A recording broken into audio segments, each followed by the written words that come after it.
नमस्कार दोस्तों, आज हम आपको बताने जा रहे हैं महाराणा विक्रमादित्य के शासनकाल और उनके जीवन से जुड़े महत्वपूर्ण घटनाओं के बारे में। कैसे एक अयोग्य शासक होने के बावजूद उनकी माता रानी कर्णावती ने मेवाड़ की रक्षा के लिए वीरता दिखाई। कैसे चित्तौड़ में दूसरा साका हुआ और किस तरह पन्ना धाय ने उदय सिंह को बचाया। आइए इस ऐतिहासिक कथा को विस्तार से जानते हैं। महाराणा विक्रमादित्य, मेवाड़ के भूले बिसरे योद्धा। महाराणा विक्रमादित्य 1531 से 1536 ईस्वी। महाराणा विक्रमादित्य मेवाड़ के राजा राणा सांगा और उनकी पत्नी हाड़ी रानी कर्णावती के पुत्र थे। उनके छोटे भाई उदय सिंह थे। जब उनके पिता राणा सांगा की मृत्यु हुई, उस समय दोनों भाई अल्पवयस्क थे। चूंकि विक्रमादित्य बड़े थे, इसलिए उन्हें रतन सिंह द्वितीय के बाद मेवाड़ की गद्दी पर बैठाया गया। लेकिन उनकी उम्र कम होने और प्रशासनिक अनुभव की कमी के कारण उनकी माता रानी कर्णावती ने संरक्षिका के रूप में शासन चलाया। गुजरात के बहादुर शाह का आक्रमण 1535 ईस्वी। मेवाड़ पर संकट और रानी कर्णावती द्वारा चित्तौड़ की रक्षा का प्रयास। सन 1535 ईस्वी में गुजरात के सुल्तान बहादुर शाह ने मेवाड़ पर आक्रमण कर दिया। यह हमला अत्यंत गंभीर था और सीधे चित्तौड़गढ़ किले को निशाना बनाया गया।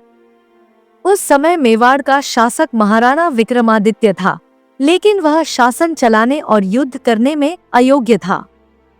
जैसे ही आक्रमण की खबर आई, महाराणा विक्रमादित्य किले की रक्षा की जिम्मेदारी देवलिया प्रतापगढ़ के ठाकुर बाज सिंह को सौंपकर स्वयं बूंदी चला गया। रानी कर्णावती का नेतृत्व और हुमायूं को राखी भेजना। चित्तौड़ की सुरक्षा अब विक्रमादित्य की माता रानी कर्णावती के हाथों में आ गई। उन्होंने बहादुर शाह के खिलाफ मोर्चा संभाला और चित्तौड़ की रक्षा के लिए मुगल सम्राट हुमायूं को एक राखी भेजी, ताकि वह उन्हें भाई का धर्म निभाते हुए सहायता दे। हालांकि हुमायूं समय पर सहायता नहीं भेज सका। जब यह स्पष्ट हो गया कि किला बहादुर शाह के हाथों में चला जाएगा, तो रानी कर्णावती ने अन्य राजपूत स्त्रियों के साथ जौहर करने का निर्णय लिया। चित्तौड़ का दूसरा साका। रानी कर्णावती ने कई राजपूत स्त्रियों के साथ जौहर कर लिया। उनमें विक्रमादित्य की पत्नी जवाहर बाई भी शामिल थी। उधर किले के भीतर राजपूत योद्धाओं ने अंतिम सांस तक लड़ाई लड़ी और वीरगति को प्राप्त हुए। यह घटना इतिहास में चित्तौड़ के दूसरे साके के रूप में जानी जाती है। चित्तौड़ पर पुनः अधिकार 1535 से 1536 ईस्वी। बहादुर शाह का चित्तौड़ छोड़ना। मार्च 1535 ईस्वी में बहादुर शाह ने चित्तौड़ पर अधिकार कर लिया। लेकिन जल्द ही उसे खबर मिली कि मुगल सम्राट हुमायूं अपनी सेना के साथ उसकी ओर बढ़ रहा है। यह सुनकर बहादुर शाह ने चित्तौड़ को खाली कर दिया। विक्रमादित्य का पुनः शासन 1536 ईस्वी। इसके बाद विक्रमादित्य ने पुनः चित्तौड़ पर अधिकार कर लिया और 1536 ईस्वी में शासक बना। लेकिन उसकी कमजोर नेतृत्व क्षमता, प्रशासनिक अक्षमता और सैन्य रणनीति की कमी के कारण राज्य में अराजकता फैल गई। बनवीर द्वारा विक्रमादित्य की हत्या। विक्रमादित्य की कमजोरी को देखते हुए बनवीर नामक व्यक्ति ने सत्ता हथियाने का षड्यंत्र रचा।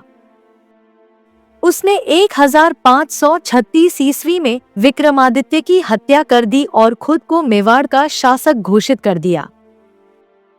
ब्रिटिश इतिहासकार कर्नल जेम्स टॉड के अनुसार, यदि राणा विक्रमादित्य मेवाड़ के शाही कुल में पैदा न हुआ होता, तो यह राज्य के लिए अच्छा होता। मेवाड़ का रक्षक, पन्ना धाय का अमर बलिदान। बनवीर 1536 से 1540 ईस्वी। बनवीर का सत्ता पर कब्जा। महाराणा विक्रमादित्य की हत्या के बाद राणा रायमल के पुत्र पृथ्वीराज के अवैध संतान बनवीर ने चित्तौड़ की गद्दी पर कब्जा कर लिया। बनवीर ने न केवल विक्रमादित्य की हत्या की, बल्कि वह राणा सांगा के दूसरे पुत्र उदय सिंह को भी खत्म करना चाहता था, ताकि मेवाड़ पर पूरी तरह से उसका नियंत्रण हो जाए। पन्ना धाय का बलिदान। जब बनवीर ने उदय सिंह की हत्या करने का षड्यंत्र रचा, तब उदय सिंह की धाय मां पन्ना धाय ने अपनी ममता को कुर्बान कर दिया। उसने उदय सिंह को बचाने के लिए अपने पुत्र चंदन को उदय सिंह के स्थान पर सुलाकर बलिदान दे दिया। बनवीर ने यह सोचकर कि वह उदय सिंह को मार रहा है, चंदन को मार दिया। पन्ना धाय कुछ वफादार सरदारों के सहयोग से उदय सिंह को चित्तौड़ से निकालकर कुंभलगढ़ ले गई। कुंभलगढ़ में शरण। पन्ना धाय उदय सिंह को लेकर कुंभलगढ़ पहुंची, जहां के किलेदार आशा देवपुरा ने उन्हें अपने संरक्षण में रखा। विक्रमादित्य एक अयोग्य शासक थे, जो कठिन समय में अपनी जिम्मेदारियों को निभाने में असफल रहे। उनकी माता रानी कर्णावती ने वीरता का परिचय देते हुए मुगल सम्राट हुमायूं को राखी भेजी, लेकिन सहायता समय पर नहीं आ सकी। चित्तौड़गढ़ में दूसरा साका हुआ, जिसमें रानी कर्णावती समेत हजारों राजपूत महिलाओं ने जौहर कर लिया। बनवीर ने विक्रमादित्य की हत्या कर मेवाड़ की सत्ता हथिया ली। उसने राणा सांगा के पुत्र उदय सिंह को भी मारने की कोशिश की, लेकिन पन्ना धाय ने अपने पुत्र चंदन का बलिदान देकर उदय सिंह को बचा लिया।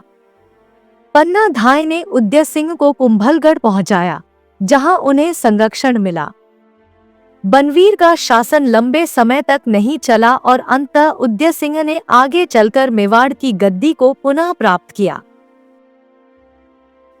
पन्ना धाय का बलिदान हमें सिखाता है कि मातृभूमि की रक्षा के लिए सबसे बड़ा त्याग भी छोटा होता है। उनकी कहानी साहस, त्याग और देशभक्ति की अमर गाथा है। यह हमें याद दिलाती है कि एक व्यक्ति भी अपने बलिदान से इतिहास बदल सकता है। आज इस कहानी को ज्यादा से ज्यादा लोगों तक पहुंचाएं।